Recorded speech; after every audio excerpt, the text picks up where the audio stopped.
Partons ensemble en voyage. Nous allons pas explorer les étoiles, mais plutôt explorer le curieux monde des économistes. Alors pour vous projeter, le monde des économistes, c'est un peu comme une classe de CM2, mais avec un vocabulaire comme ça. Par exemple, Kevin, arrête de tirer les cheveux de Jordan.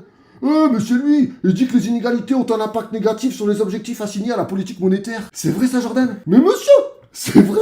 Elle pénalise une allocation efficace du capital et rend la croissance gourmande en crédit. C'est intéressant, la manière dont tu vois les enfants. Mais revenons à la retraite. En gros, tous les 6 mois, c'est gna gna gna, ça coûte trop cher, ou bien gna gna gna, c'est trop long. Bref, pourtant, l'historique de la retraite, c'est facile. En 1945, on fixe l'âge de la retraite à 65 ans. Malin, parce que c'est l'âge moyen de la mort. Dans les années 80, deuxième étape, la retraite est baissée à 60 ans.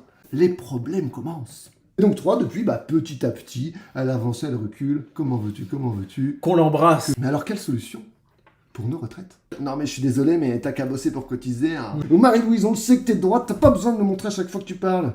Moi je sais. Ah. Oui, Francis. On augmente les cotisations.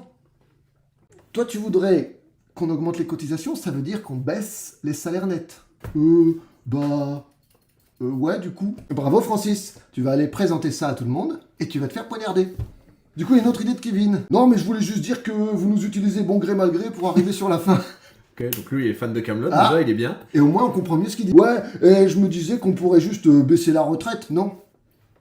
Eh ben, bravo, Kevin. Tu vas aller voir les retraités, hein, qui gagnent en moyenne un SMIC. Pas beaucoup plus haut que le seuil de pauvreté. Et tu vas leur dire qu'ils vont gagner moins maintenant. Tu vas leur dire ça, tu vas faire ça, Kevin. Quoi, Marie-Laure? Marie-Louise? Non, mais je suis désolé, mais sinon, on n'a qu'à augmenter l'âge de la retraite. Hein. Mais qu'est-ce que je t'ai dit, Marie-Louise?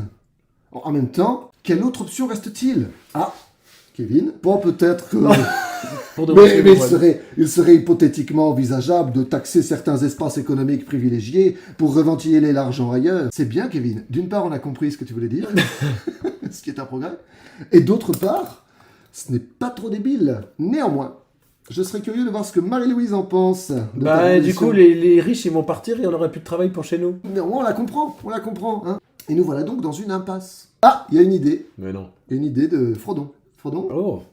Eh bien, dans le capitalisme, a priori, il n'y a pas d'issue. On est dans une sorte de cul-de-sac. Merde. Mais dans une économie organique, tout serait plus simple. Et pourquoi ce serait plus simple, hein?